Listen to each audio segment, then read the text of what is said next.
श्री महावीराय नमः। परम श्रद्धेय शमन संघी चतुर्थ परतर आचार्य सम्राट पूज्य गुरुदेव श्री शिव मुनि जी महात्मा आगम ज्ञाता आगम पुरुष पाधाय भगवान पूज्य गुरुदेव श्री जितेंद्र मुनि जी महात्मा संघ सेतु उपाध्याय भगवान पूज्य गुरुदेव श्री रविंद्र मुनि जी महात्मा एवं आगम वाचना की कक्षा में विराजमान सभी पूज्य गुरु भगवंतों के चरणों में शत शत वंदन नमन एवं सुख साता पूछा। आज की आगम वाचना में गुरुवंदना का लाभ ले रहे हैं उग्र तपस्विनी तप सूर्या उपप्रवर्तनी श्री सुमित्रा जी मासा आदि थाना।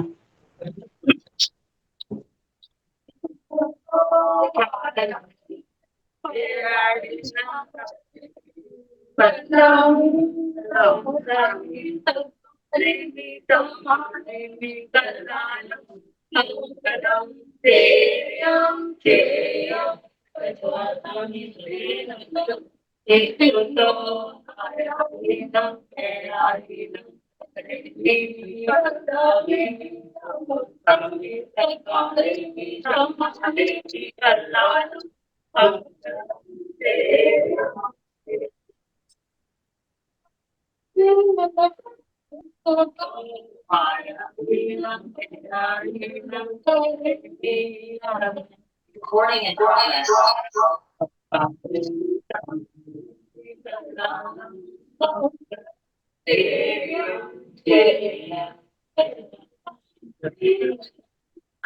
तो साधना जी तो पाकर हो बनाए रखना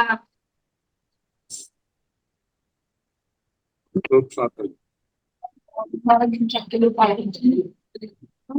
आज की चर्चा का लाभ ले रहे हैं उत्तर भारतीय प्रवर्तनी शमनी सूर्या डॉक्टर श्री सरिता जी महाराज साहब की जो शिष्या घोर तपस्विनी महासाध्वी श्री शुभा पिंकी जी महाराज साहब उपवास तरुण तपस्विनी महासाध्वी श्री क्षमा जी महाराज साहब उपवास शासन प्रभाविका महासाध्वी श्री प्रवीण जी महाराज साहब की सुशिष्या महासाध्वी श्री गीतांशी जी महाराज साहब उपवास आज के एंगल की तपस्या का लाभ ले रहे हैं महासाध्वी श्री रुचिका जी महाराज साहब। हम इन सभी तपस्वियों के तप की अनुमोदना करते हैं और सुख साता पूछते हैं। अब पूज्य गुरुदेव के चरणों में करवत की प्रार्थना करते हैं कि कृपया आप पधारिए और हमें आगमों का अनमोल ज्ञान प्रदान करें। पधारिए गुरुदेव। मथेन वंदना सुपर मथेन।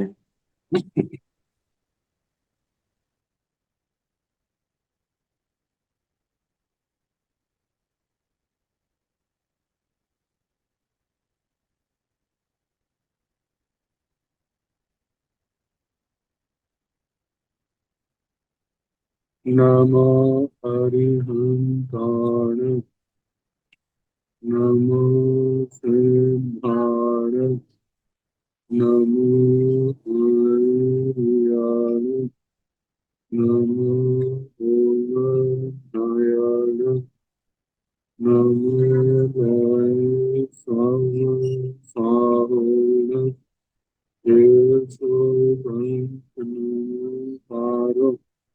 सर्वपावनम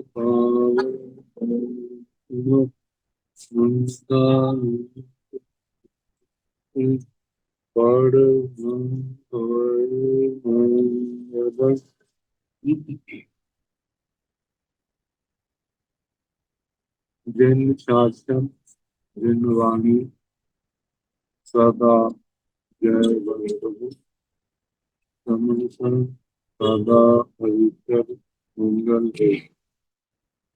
मुक्ति को प्राप्त समर भगवान महावीर स्वामी उनकी परम पावन कल्याणी भागवती वाणी वाक्य प्रमुख इंदर होते गौतम आदि वंदर भगवान युग प्रधानाचार्य परम पूज्य श्री सुधर्म स्वामी जी ने उनकी परम पावन परंपरा वर्तमान आचार्य संयोगी परम ज्योति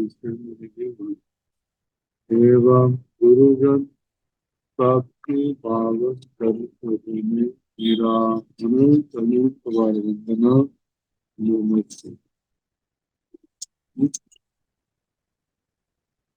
आगम परिषद में विराजमान श्री मुनिराज अन्य मुनि भी परमाचार्य ज्योति स्वरूप महा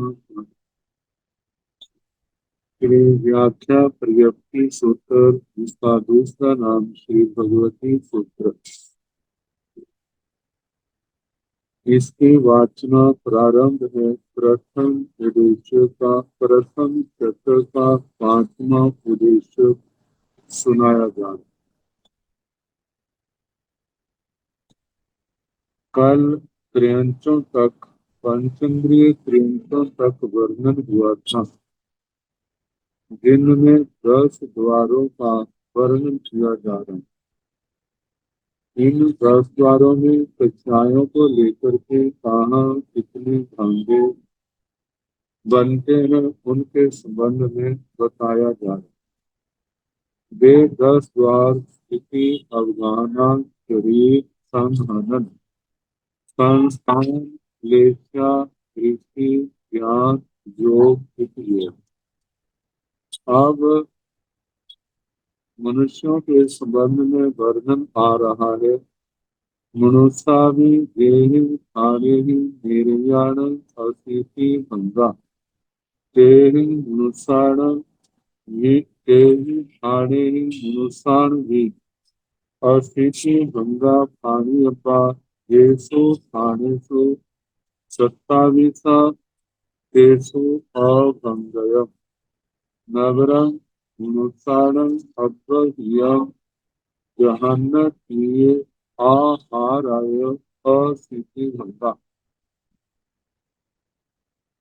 मनुष्या में जेहि पाणेहि निर्याण असिति भंगा तेहि पाणेहि मनुष्याण में असिति भंगा पाणियपा। मनुष्य, मनुष्या भी मनुष्य, जेहि पाणेहि निर्याण असिति भंगा, जिन स्थानों में नारकियों के 80 भंगों का वर्णन किया। तेहि पाणिहि मनुष्याण में असिति भंगा पाणियपा। उन स्थानों में मनुष्यों के भी 80 भंग कहने चाहिए। ऐसे समयाधिक स्थिति में संख्यात समय तक 80 भांगे चले। वहां पर जघन्य स्थिति में स्थायी भांगे चले। लेकिन जहाँ पर जघन्य स्थिति का विशेष वर्णन किया कि जघन्य स्थिति में 80 भांगे ही आएंगे, जो इसी सूत्र में आगे। कारण क्या? मनुष्यों में उपपात का विरह पड़ जाता। जब विरह के बाद जन्म लेने वाला कोई एक होता है, कभी 2 होते हैं, कभी 3 होते हैं। 10 संख्यात समूर्छ मनुष्य हो तो असंख्यात की संख्या भी हो जाए। तो इनको लेकर के जब 1-2 आदि की अपेक्षा से विचार किया जाता है, तो फिर 80 भांगों का ही वर्णन आता है। तो जिन स्थानों में नारकियों में 80 भंग आए थे, जैसे मिश्र दृष्टि में भी तो 80 भंग आए। तो जहाँ पर भी मनुष्यों में उन स्थानों में तो 80 ही भंग आएंगे। लेकिन जिन स्थानों में 27 भांगे आए थे, तेसु अभंगे, वहां पर अभंगक कोई भांगा नहीं बने। कारण क्या? उन स्थानों में सदा ही, चाहे क्रोध की अपेक्षा से देखा जाए, मान, माया, लोभ की अपेक्षा से, ये सारे बहुवचन में ही पाए जाते।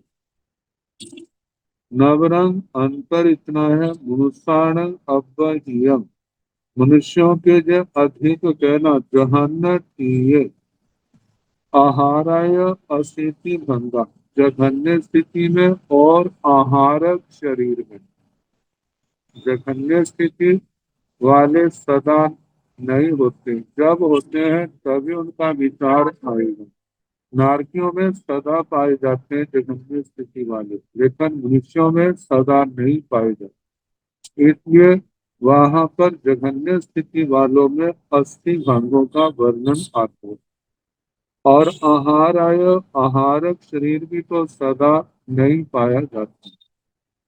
जब पाए जाते हैं तो प्रत्येक 100 ऐसी अवस्था में, तो उसके हिसाब से जो 80 ही भांगे बनते। आहारक शरीर तो जैसे पहले बता, नरक के प्रकरण में 80 भंगों का वर्णन किया था, तो आहारक शरीर को लेकर के ही वैसे ही थे। जैसे असंयोगी के 4 भांगे आते हैं, क्रोधी एक, मानी एक, माही एक, लोभी एक, क्रोधी बहुत, मानी बहुत, माही बहुत, माया लोभी बहुत। फिर आगे द्विक संयोगी भांगे, त्रिक संयोगी भांगे, चतुर्थ संयोगी भांगे, ऐसे चले। तो द्विक संयोगी भांगों में जैसे 24 आए थे, त्रिक संयोगी भांगों में 32 आए थे, चतुर्थ संयोगी भांगों में 16 आए थे। ये सारे 80 भंगों का वर्णन कर। अब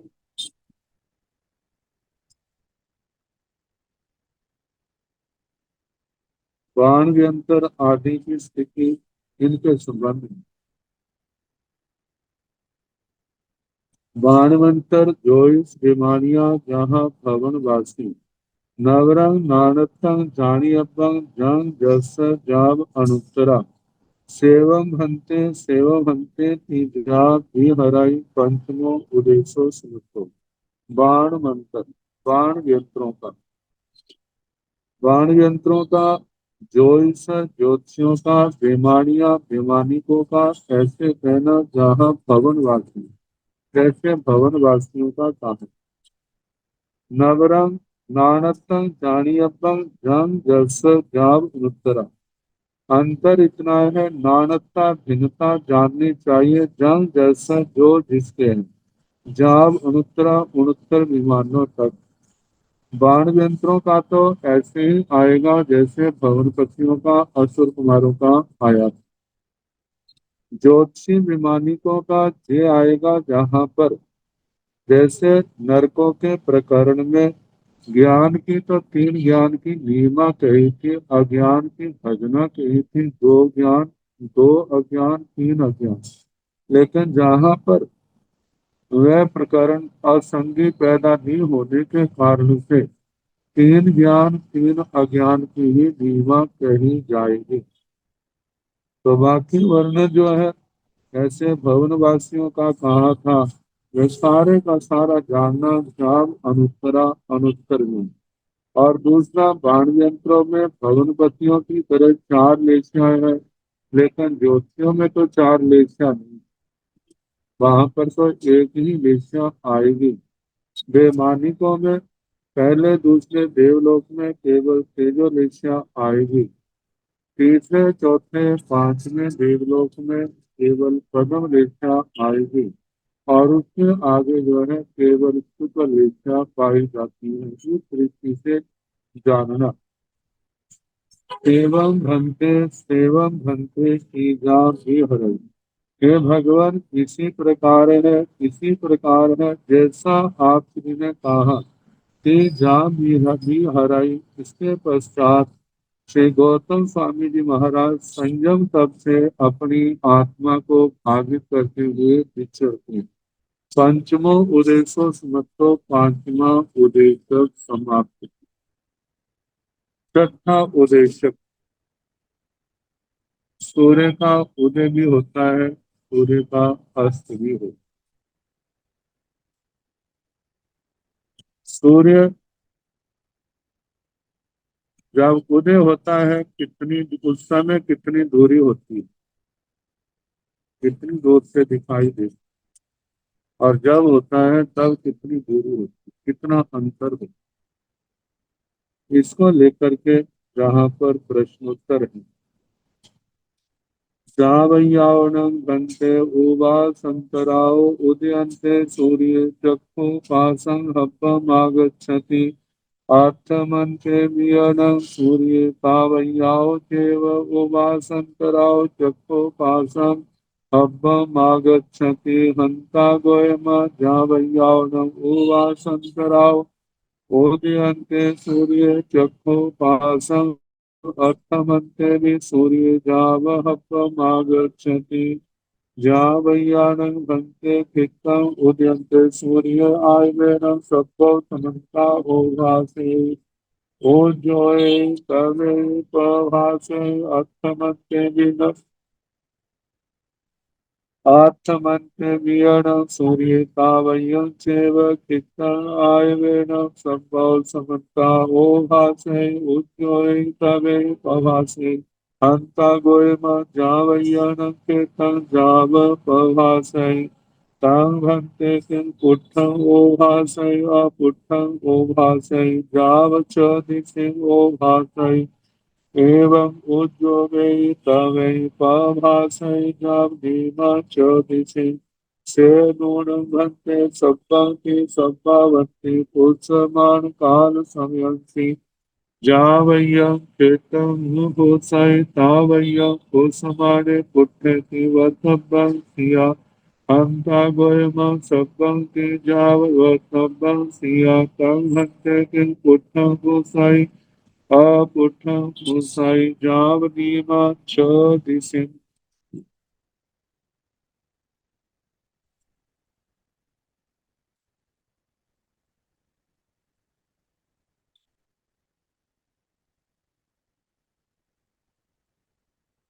सूर्य मेरु पर्वत के चारों ओर परिक्रमा करता है। जीवादिगम में इसका वर्णन आया। जम्बूद्वीप प्रज्ञप्ति के 7वें वृक्षकार में भी ये वर्णन आया। मांडलों के अनुसार सूर्य की गति होती है। अंदर चारों ओर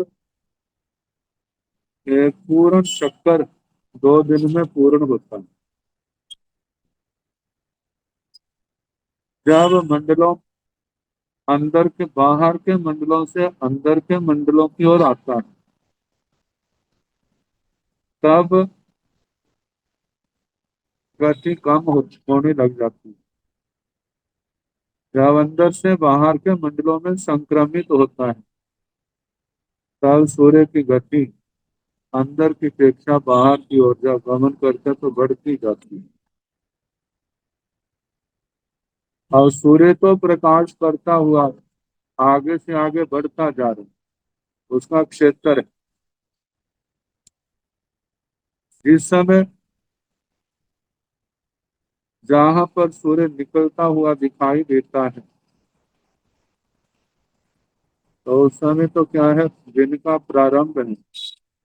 जैसे जैसे आगे बढ़ता जाता है सूरज का क्षेत्र भी आगे बढ़ता जाता है।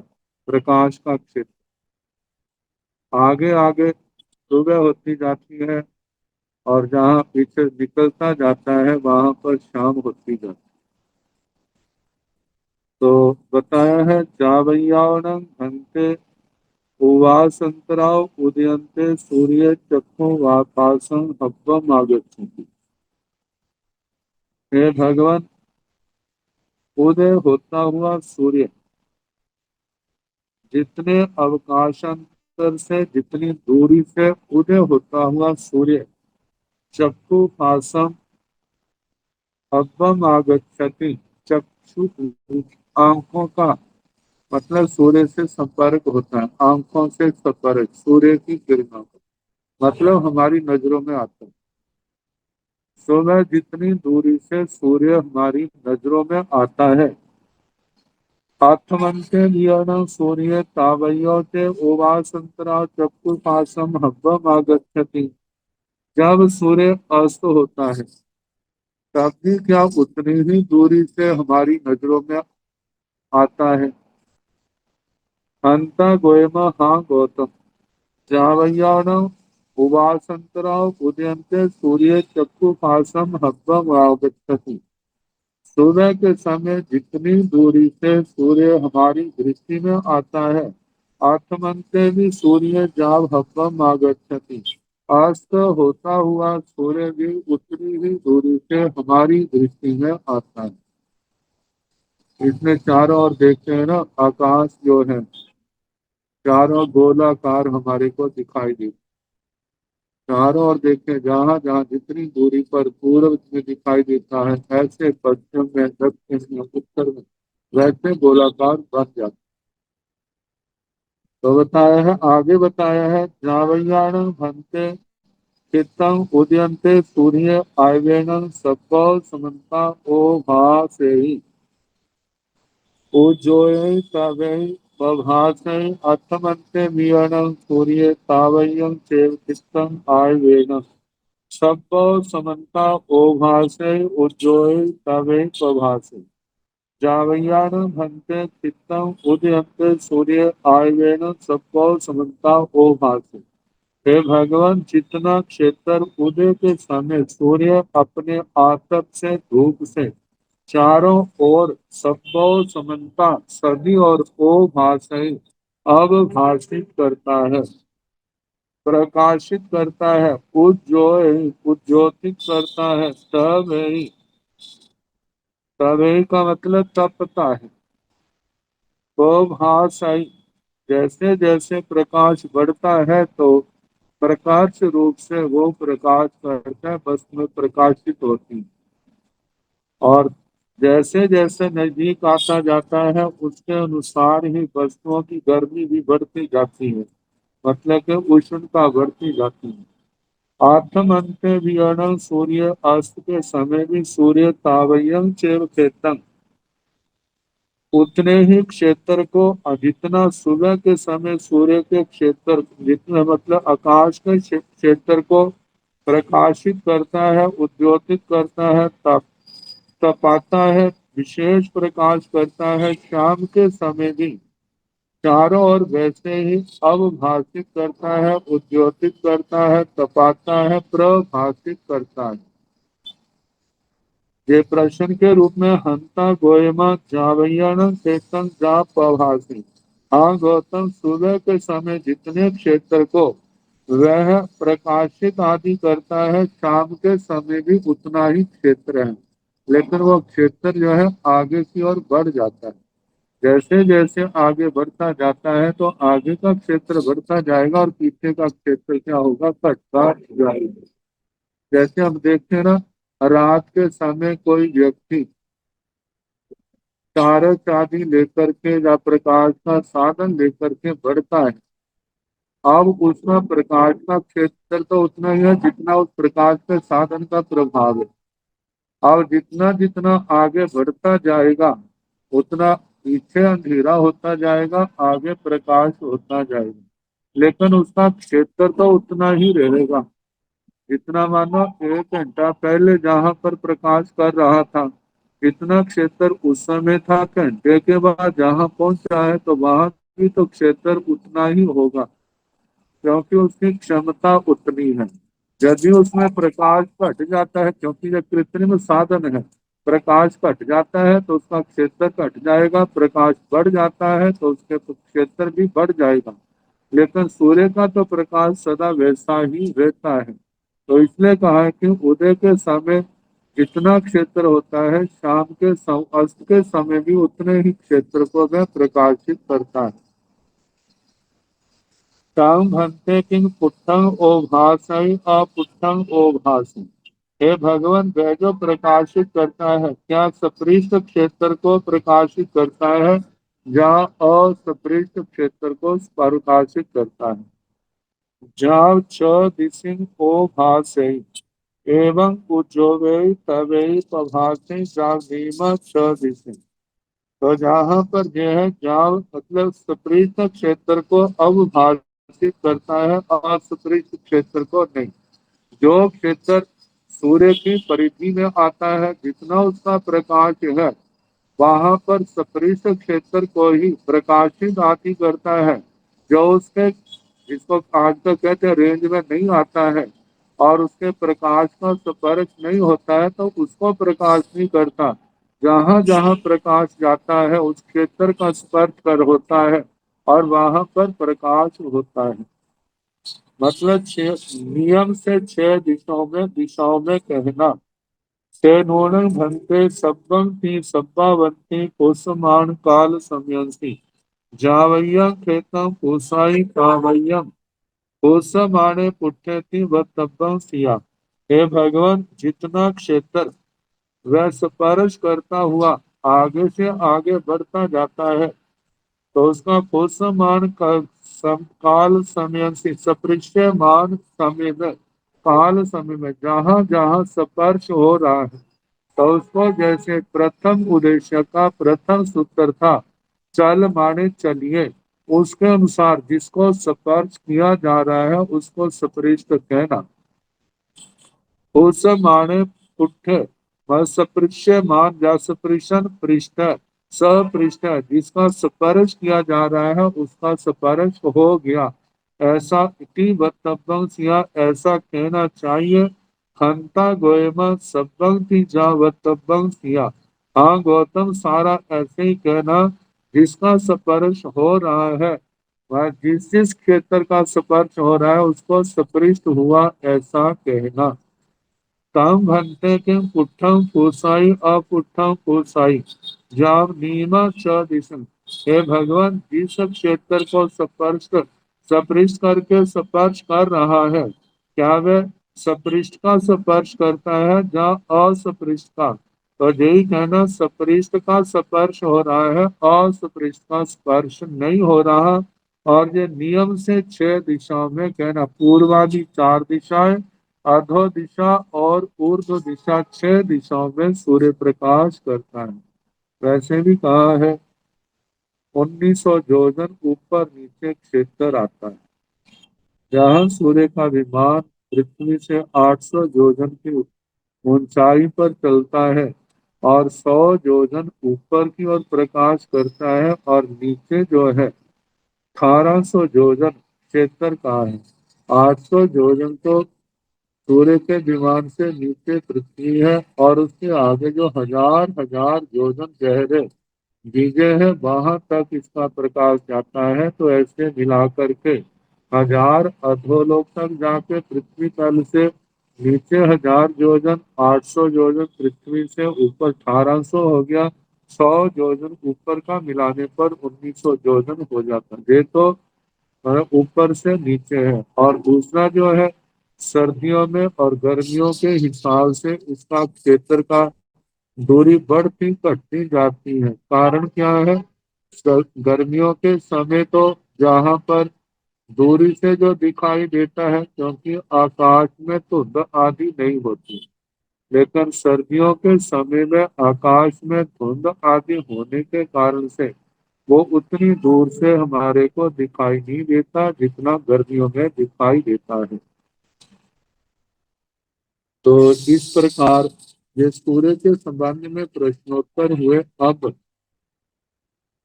अलग प्रकार से प्रश्नोत्तर है। लोयंते न भन्ते आलोयंतम होसाई आलोयंते लोयंतम होसाई हंता गोयमा लोयंते आलोयंतम होसाई आलोयंते लोयंतम होसाई तां भन्ते किं पुट्ठं होसाई अपुट्ठं होसाई जावनीमा च दिशिं होसाई दीवंतेन भन्ते दिसागरन्तं होसाई सागरन्ते भी दीवंतं होसाई हंता जावनीम च दिशि भूसाई एवं एण अभिलावेन उदयन्ते पोयन्तं होसाई छिदन्ते दूषन्तं शायन्ते आयवन्तं जाव नीम च दिशं पुसाई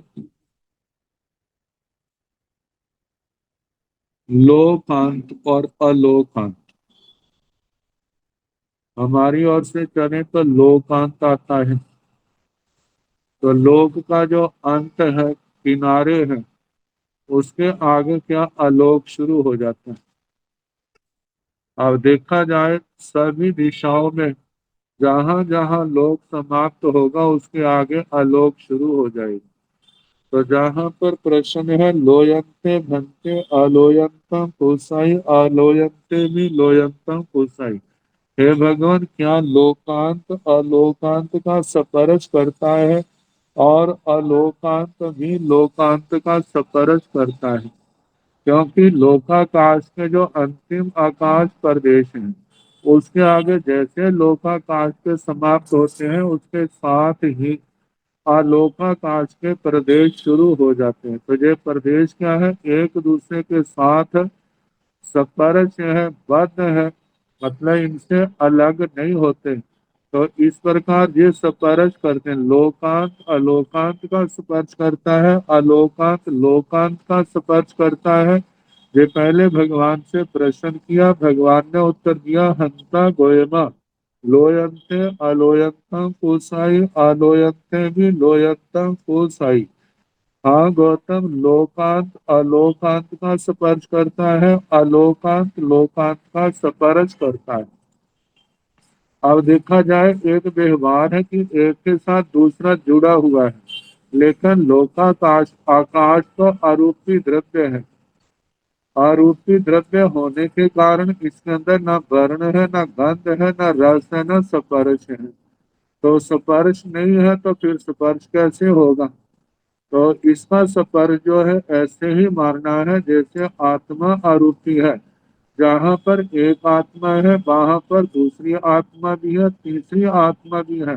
जैसे एक दूसरे के क्षेत्र में वो वहां पर व्यवहार से स्पर्श कहा जाता है, ऐसे ही वहां पर स्पर्श कहा जाएगा। लेकिन जैसे आठ स्पर्श पाए जाते हैं वो तो उसके अंदर नहीं है। लेकिन एक जहाँ एक एक आकाश प्रदेश है उसके साथ दूसरा आकाश प्रदेश है।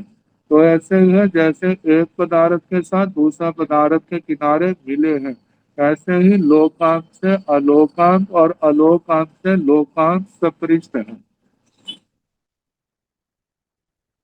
कांग भंते किम उत्थम कुसाई आप उत्थम कुसाई, हे भगवान वह लोकांत अलोकांत को अलोकांत लोकांत को जो स्पर्श कर रहा है, क्या वह सपृष्ट का स्पर्श कर रहा है या असपृष्ट का स्पर्श कर रहा है। जाव नीमा च दिशिंग भूसाई, हे गौतम सपृष्ट का स्पर्श हो रहा है, असपृष्ट का स्पर्श नहीं हो रहा।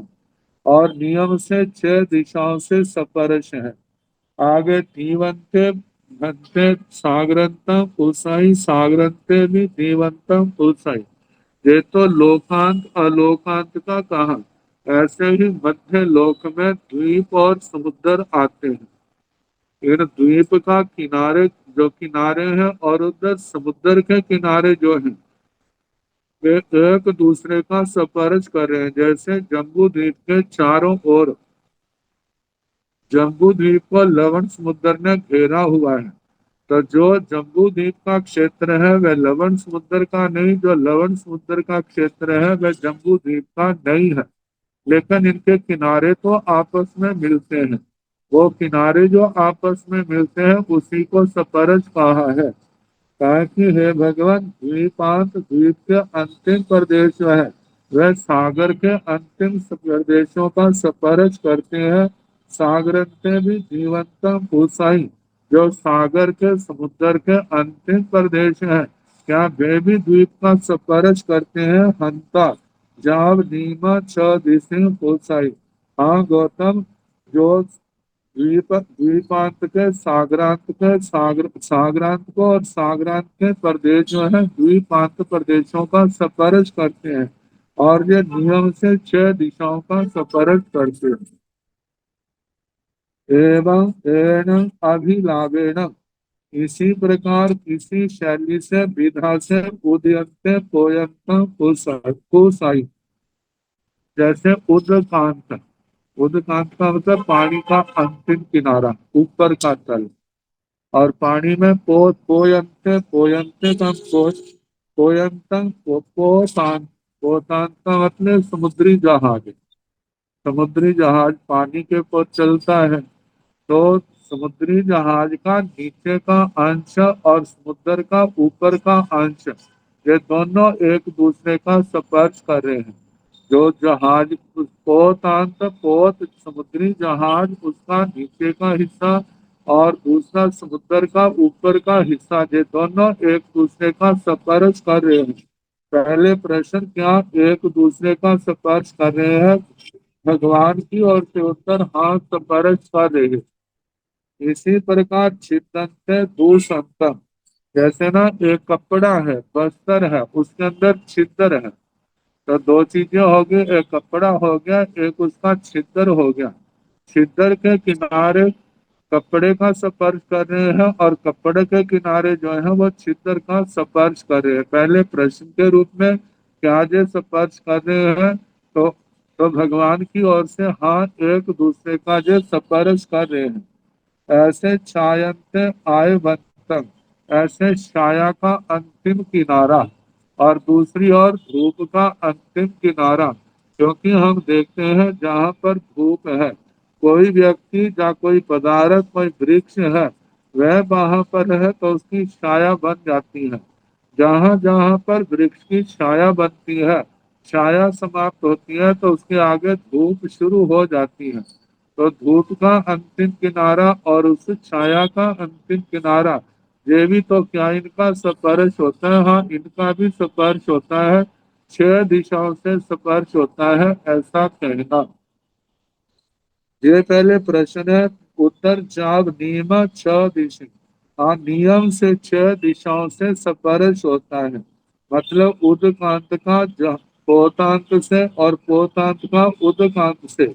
छिद्रांत का दुष्यांत, दुष्य वस्त्र को कहा जाता है, जैसे देव दुष्य, तो दुष्यांत का छिद्रांत के साथ छिद्रांत का दुष्यांत से स्पर्श होता है।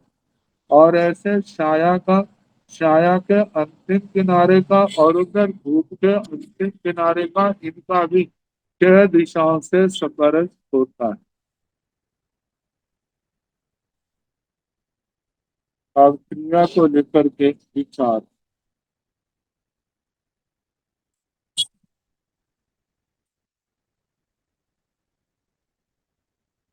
अक्षीण भंते जीवान पाणाई वायन क्रिया कज्जाई हंता अर्थी सा भंते किं पुट्ठा कज्जाई अपुट्ठा कज्जाई जाव निपा घायन छ दिशे वाघायं करुच सिंह की दिशि सिंह चौदिशि सिंह पंचदिशि सा भक्ते की कड़ा कज्जाई अकड़ा कज्जाई गोयम कड़ा कज्जाई गो अकड़ा कज्जाई सा भक्ते की अत कड़ा कज्जाई पर कड़ा कज्जाई तदुभय कड़ा कज्जाई गोयना अत कड़ा कज्जाई दो पर कड़ा कज्जाई दो तदुभय कड़ा कज्जाई सा भक्ते की आणु कुपी कड़ा कज्जाई अनाणु कुपी कड़ा कज्जाई गोयमा आणु कुपी कड़ा कज्जाई दो अनाणु कुपी कड़ा कज्जाई जाय कड़ा कज्जाई जाय कज्जाई सब्बा सा आणु कुपी कड़ा दो अनाणु कुपी कड़ा की वतंबं सिया अक्षीण भक्ते निर्याण पाणाई वाय क्रिया कज्जाई हंता अति सा भक्ते की पुट्ठा कज्जाई अपुट्ठा कज्जाई याव नीमा छ दिशि कज्जाई सा भक्ते की कड़ा कज्जाई अकड़ा कज्जाई तांचे जावनो अनानु कोपे कड़थि वत्थबं सिया जहा निरिया कहा ए गिंदिया बज्जा भारी अब्बा जा बेमारिया ए गंदिया जा एक इंदिया जहाँ जीवा तहाँ भारी अब्बा जहाँ पाराई वाय तहाँ मुत्सावाय तहाँ आदित्य नारे देवरे परिगणे कोरे जा मिच्छा दर्शन सल्ले एवं ते 1824 दंडगा भारी अब्बा सेवम भक्ते के भगवत गोय में समणे समण भगवं जाव बिहाराई।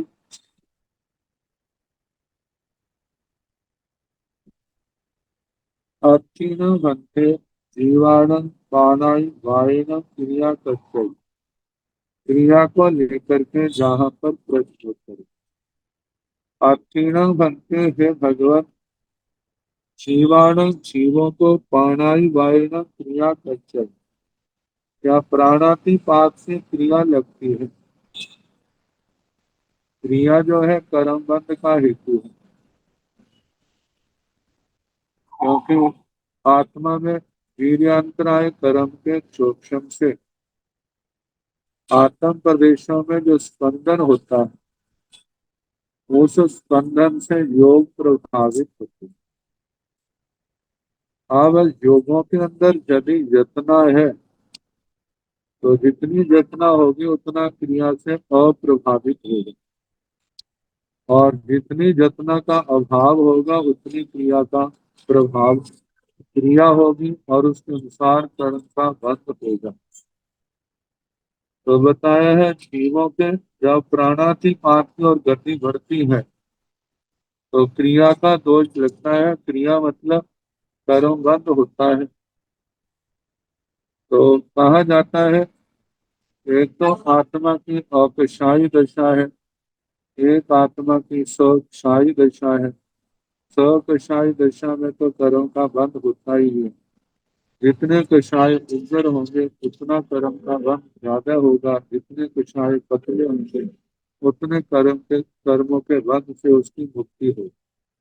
अकषायी अवस्था में कर्मों का स्थायी बंध नहीं होता। अयोगी अवस्था मतलब संयोगी अवस्था में केवल पहले समय में बंद होता है, दूसरे में उसका भुगतान होता है, तीसरे में उस कर्म की निर्भरा होती है।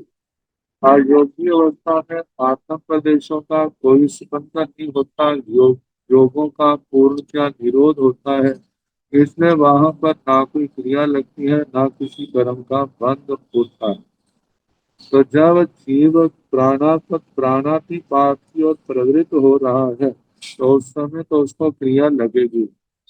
अब एक होता है हुआ है, एक होता है स्वयं होता है। तो जैसे जैसे कषायों के साथ प्रवृत्ति होगी उसके अनुसार क्रिया का दोष भी लगेगा।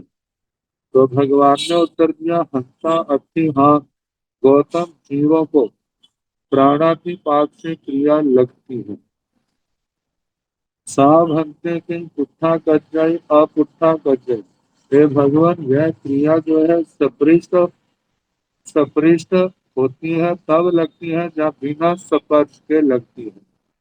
तो जाव निब्बा घायणं छ दिशिं बाघायं पड़ुच्च सिय तीन दिशिं सिय चौदिशिं सिय पांच दिशिं। तो इसका उत्तर दिया है सपरिष्ट जो है वो क्रिया लगती है और सपरिष्ट क्रिया नहीं लगती।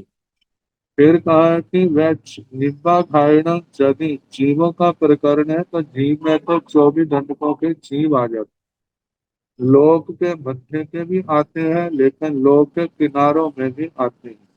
वहां पर 5 सूक्ष्म बादल वायु काय की अपेक्षा से तो जहाँ आलोक इस और आलोक है उस और क्रिया की 6 दिशाओं में कमी आ जाती है। यदि 6 दिशाओं में लोक ही है तो उन जीवों को 6 दिशाओं की क्रिया लगती है। जो लोक के निष्कुट प्रदेशों में किनारों के प्रदेशों में है तो वहां पर जितनी और आलोक होगा उतनी दिशाएं कम हो जाएंगी। एक दिशा में आलोक है तो एक दिशा में कम हो जाएगी, 2 दिशा में तो 2, 3 दिशा में है तो 3 दिशाएं कम हो जाएंगी। तो बताया है कि जीव का प्रकरण है यदि व्याघात नहीं है तो 6 दिशा से क्रिया लगती है। बाघायन पुरुष यदि व्याघात है आलोक का, सिंह 3 दिशा सिंह 14 दिशा सिंह 5 दिशा, तो कदाचित 3 दिशा की भी हो सकती है, 4 दिशा की भी हो सकती है, 5 दिशा की भी हो सकती है। यदि 3 दिशा में आलोक है तो 3 दिशा की क्रिया, यदि 2 दिशा में आलोक है तो 4 दिशाओं की क्रिया, यदि एक दिशा में आलोक है तो 5 दिशाओं की ओर से क्रिया लगेगी। साभंते किम कड़ा कथ्य अकड़ा कथ्य। ये भगवान वह जो क्रिया है कृत लगती जो जीव करता है वह लगती है, या जो कर्म जो क्रिया आत्मा ने नहीं की वह लगती है। दोयम कड़ा कथ्य नो अकड़ा कथ्य। हे गौतम, जो जीव ने किया है वह क्रिया लगती है, जो जीव ने नहीं किया वह क्रिया नहीं लगती। साभंते किम अतकड़ा कथ्य पर कड़ा कथ्य तदु भय कड़ा कथ्य। हे भगवान, वह जो क्रिया है क्या आत्मकृत होती है या परकृत होती है, या आत्म और पर दोनों के द्वारा कृत होती है। गोयमा आत्कड़ा कथ्य नो पर कड़ा कथ्य नो तदु भय कड़ा कथ्य। हे गौतम, जो आत्मा ने किया है उसको आत्मकृत कहते हैं। जो आत्मा ने क्रिया है वह क्रिया लगती है, जो आत्मा ने नहीं किया वह नहीं लगती। या दोनों की ओर से ऐसा नहीं, आदि उसकी होगी आदि उसकी। जिस आत्मा ने जो किया है वह उसको लगेगी, जो नहीं किया है वह उसको क्रिया नहीं लगेगी। साभंते के अणुकुंभी कड़ा कथ्य अनानुकुंभी कड़ा कथ्य। हे भगवान, क्या वह क्रिया जो अनुपूर्वीकृत क्रिया लगती है या अनानुपूर्वीकृत क्रिया लगती है। गोयम आनुपूर्वी कड़ा कथ्य नो अनानुपूर्वी कड़ा कथ्य। हे गौतम, अनुपूर्वीकृत क्रिया लगती है, जो अनानुपूर्वी है वह कृत क्रिया नहीं लगती। अनुपूर्वी चाय कड़ा कथ्य जो कृत क्रिया लगती है, जाय कथ्य जो की जाएगी। सब सा अणुपूर्ति करावे सारी क्रियाएं, मतलब पूर्व में या वर्तमान में या भविष्य में जो भी क्रिया लगी लगती है या लगेगी वह अनुपूर्वीकृत होगी। अनानो अनानुपूर्वी करती वक्तव्य किया, वह अनानुपूर्वीकृत क्रिया नहीं होगी। अब जो अनुपूर्वी अनानुपूर्वी शब्द जो है अनुयोग द्वार सूत्र में आए, तो अनुपूर्वी 10 प्रकार की वहां पर, मतलब के अनुयोग के प्रकरण में ही अनुपूर्वी का वर्णन आया, काफी विस्तार से आया था। तो जहाँ पर अनुपूर्वी है, जैसे कोई भी वस्तु एक के बाद दूसरी रखना, दूसरी के बाद तीसरी रखना, तीसरे चौथी पांचवी, जितनी उनको लाइन में रखना। अब एक रखा जाता है बिना क्रम के, एक रखा जाता है पूर्वादि क्रम से, एक रखा जाता है पश्चात क्रम से। जैसे कहा जाता है लंबाई की दृष्टि से या तो सबसे पहले बड़ी चीज रखनी, फिर उससे आगे उससे छोटी रखनी, फिर उससे छोटी उससे छोटी उससे छोटी उससे छोटी, ऐसे हुआ। या छोटे से सबसे पहले सबसे छोटी रखनी, फिर उसके बाद उससे बड़ी उससे बड़ी उससे बड़ी। ये एक क्रम तो, दो क्रम तो ये होगी। तीसरा क्रम है बिना जिसको बेढबा कह देते हैं, मतलब बिना क्रम ऐसा कोई हो नहीं। जैसे हमारी अनुपूर्वी है, पूर्वानुपूर्व पहली लाइन पूर्वानुपूर्वी आती है, और जो अंतिम लाइन है उसको पश्चानुपूर्वी कहा जाता है। और बीच की जो 118 लाइनें 120 में से उनको अनानुपूर्वी कहा जाता है तो सारे लाइन में रखे हुए हैं। लेकिन जहाँ पूर्व के अनुसार क्रम है तो पूर्वानुपूर्वी, जहाँ पश्चात बाद के अनुसार क्रम है वो पश्चानुपूर्वी, बीच में जो है वो अनानुपूर्वी के आते हैं। तो कहा जाता है ये जो क्रिया लगती है जो अनुक्रम से जीव कर रहा है उसके अनुसार लग रही है, जब बिना क्रम के भी लग जाती है। तो कहा जाता है जैसे जैसे क्रम के अनुसार जीव क्रिया करता है उसी क्रम के अनुसार लगती है। अनानु जो आत्मा ने किया नहीं, बिना क्रम से क्रिया नहीं लगती। तो दक्षिण भंते निर्याण प्राणायाम क्रिया करते, जहां तक तो ये था कि जीवों को लेकर के औगिक आलापक था, दंडक था। अब नारकियों से लेकर के वैमानिकों तक 18 पापों को लेकर के इन सब का वर्णन आएगा। अब नारकियों का वर्णन। अक्षीण घंटे निर्याण प्राणाई वाय क्रिया तज्जय। हे भगवान, नारकियों को क्या प्राणातिपात से क्रिया लगती है? हंता अति, हाँ गौतम, उनको क्रिया लगती है, उनकी क्रिया है। साभंते के पुट्ठा कज्जय अपुट्ठा कज्जय। हे भगवान, क्या वे सपृष्ठ लगती है या अस्पृष्ट लगती है? जैसे जीव के प्रकरण में औगिक में आया, ऐसे क्रम से जो प्रश्न करने। तो चाव नियम छ दिशि कजे, मतलब नियम से 6 दिशाओं में से लगती है, क्योंकि नारकी जो त्रस प्राणी है वो लोक के किनारों पर नहीं पाए जाते, इसलिए त्रस जीवों को 6 ही दिशाओं से क्रिया लगती है। तांग चे जाव नो अनाणु पुब्बी कड़ती वतपंग सिया। वह नियम से 6 दिशाओं से लगती है। साफ हंते की कड़ा कट जाए अकड़ा कट जाए। हे भगवान, वह क्रिया कृत लगती है या अकृत लगती है? सांख्य चाव नो अनाणु पुत्री कड़ती भक्तम सिया। बाकी जो वर्णन है, जैसे पहले अलापक जीव के अलापक में कहा, वह सारे का सारा कहना कृत लगती है, अकृत नहीं लगती। और ये नियम से 6 दिशाओं से लगती है। जहाँ निरैया तहाँ एक इंद्रिया, एक इंद्रिय वज्जा भाणी अब्बा जहाँ बीमारी। जैसे नारकियों का कहा, ऐसे एक इंद्रियों को छोड़ करके बाकी जो दंडक है, एक इंद्रियों के 5 दंडक छोड़ दिए। एक पृथ्वी का है, आप का है, तेजस का है, वायु का है, वनस्पति का है, इनको छोड़ करके शेष जो 19 दंडक है, नारकियों का तो बता दिया, लेकिन दो इंद्रिय से लेकर बेमानी को तक सबका ऐसे ही इस क्रिया को लेकर के विचार चलेगा जो प्राणातिपात से संबंधित है। जहाँ निर्या, जैसे नारकियों का कहा, ताहा एक इंद्रिय वज्जा भारी अम्बा, वैसे एक इंद्रियों को छोड़ करके कहना चाहिए जहाँ बीमारियां बेमानी को तक। 10 भवन के 10 दंडक, 3 विकलेंद्रियों के, पंचेंद्रिय त्रयंच, मनुष्य व्यंतर ज्योतिषी विमानित, इन सब के संबंध में ऐसा ही वर्णन आएगा। जो प्राणातिपात करेगा उसको प्राणातिपात से क्रिया लगेगी, वह सपृष्ट होगी, 6 दिशाओं से होगी।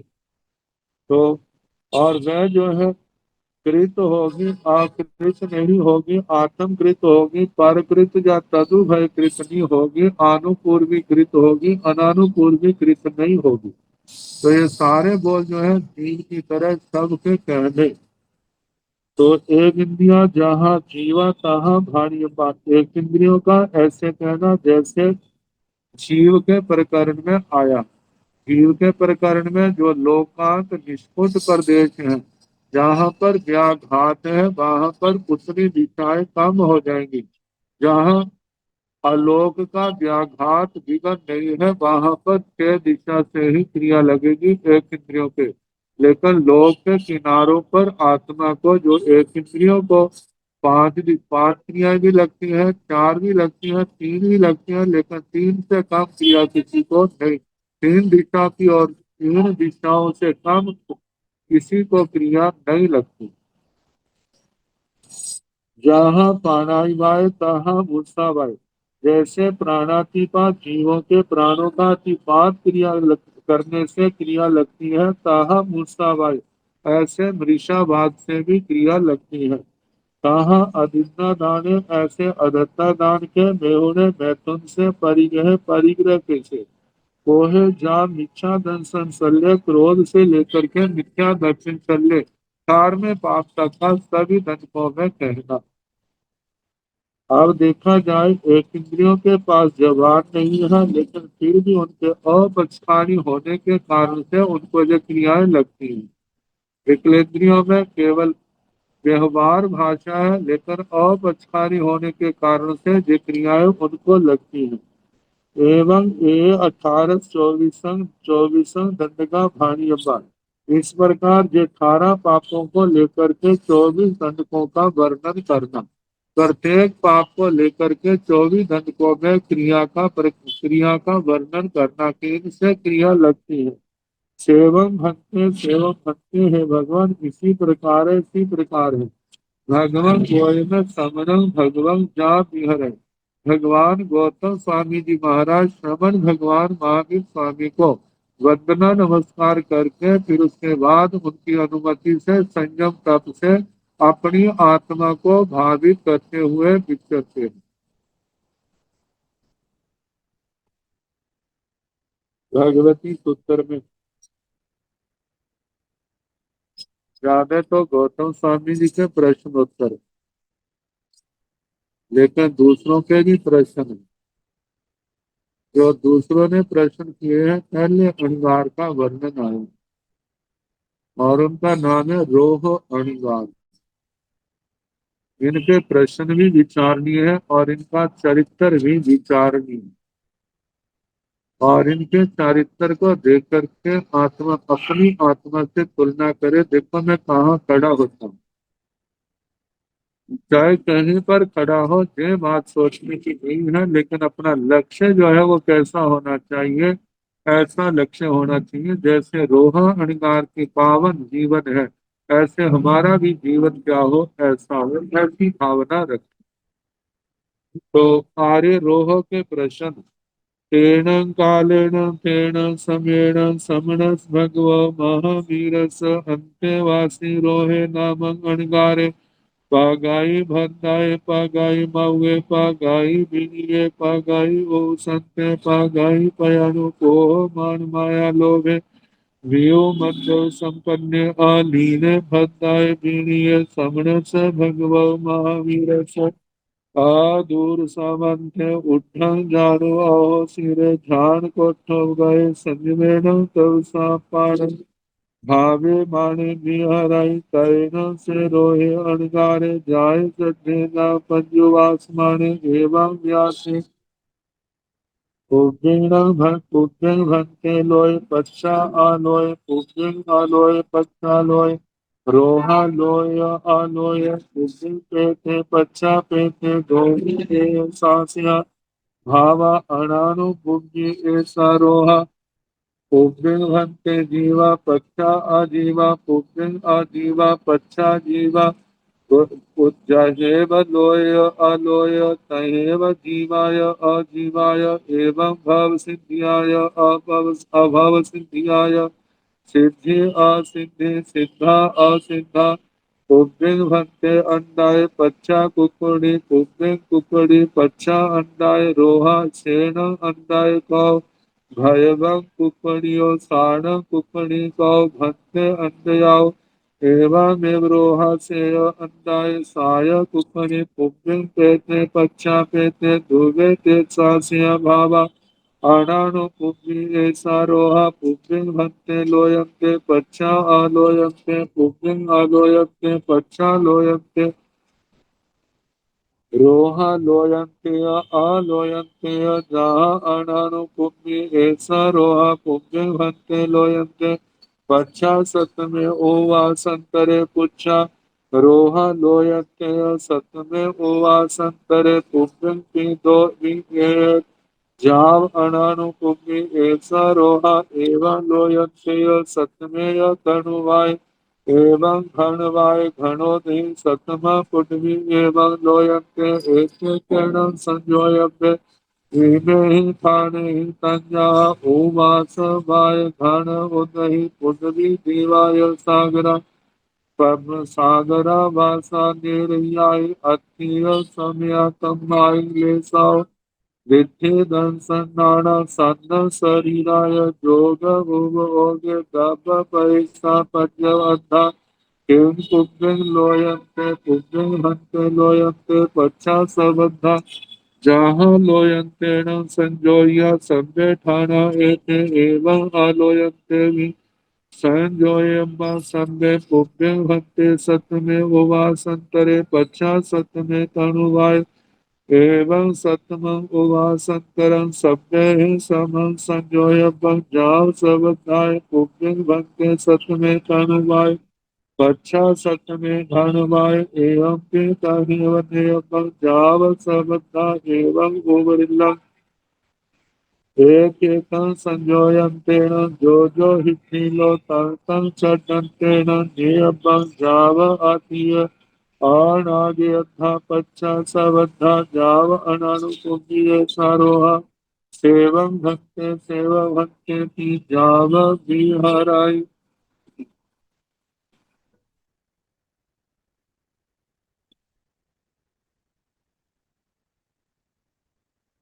आर्य रोह के प्रश्न। तेन कालेन तेन समेन समणस भगवो महावीरस अन्ते वासु रोहे नामं अणगारे। उस काल उस समय में वह काल अवसर्पणी काल, उसका चौथा आरा, चौथे आरे का भी वो समय जिस समय अंतिम समय जब भगवान महावीर स्वामी अरिहंत दशा में इस भूमंडल पर विचरण कर रहे थे, उस समय भगवान महावीर स्वामी के 14,000 अणगारों में एक अंत्यवासी थे, जिनका समणस भगवत तेन कालेन तेन समेन समणस भगवो महावीर।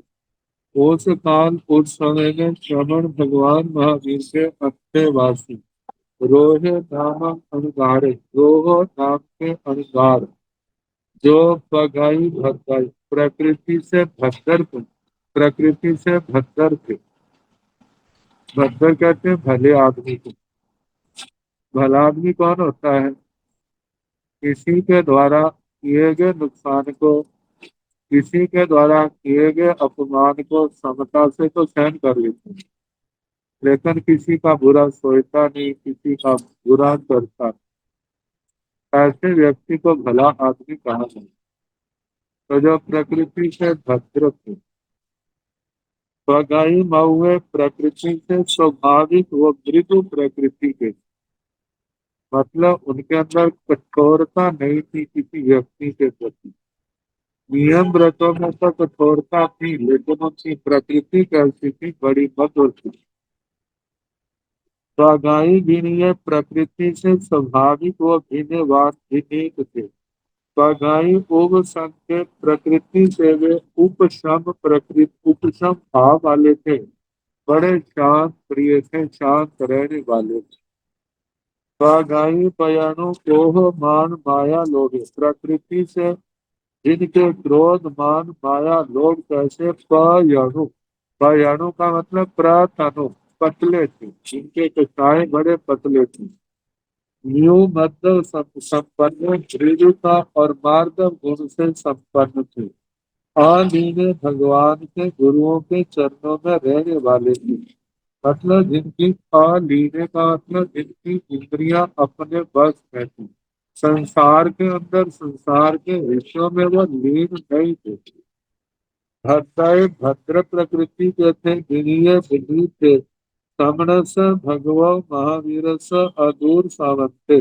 श्रमण भगवान महावीर स्वामी के ना दूर ना नजदीक। ऊर्ध्व जानो अहो सिरे ध्यान कोठोग गए। ऊर्ध्व जानो जिसके गौतम स्वामी ने कहा था वैसे वो बैठते थे, वैसे ही, मतलब पैरों के बाहर बैठे हैं।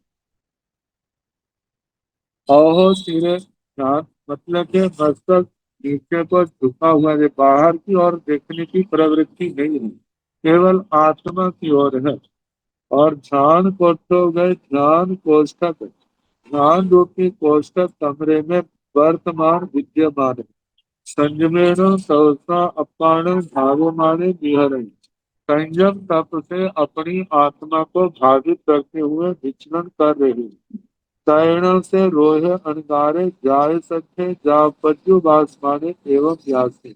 फिर उसके बाद रोह अणगार, जैसे गौतम स्वामी का आता ना, जाय सठे जाय संशय जाय कुहले जाय सठे, 12 बातें आई थी, वो सारी की सारी रोह रोह अणगार के संबंध में भी कहनी। तो भगवान के चरणों में आए हैं, वंदना नमस्कार करके, ना ही दूर ना नजदीक, भगवान की परिउपासना करते हुए दोनों हाथ जोड़े हैं अंजलि बद्ध। तो भगवान को इस प्रकार बोले, क्या प्रश्न किया? तो इसका कल जैसे समय होगा पुरानी का प्रयास।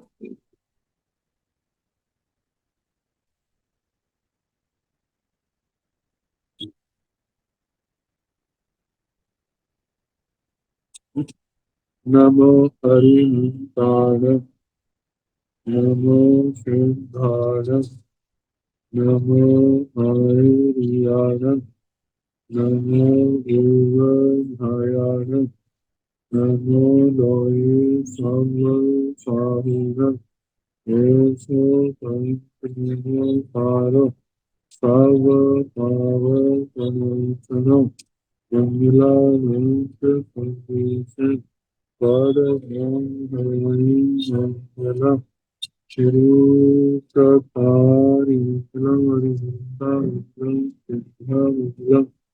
बाहुविद्यं तेन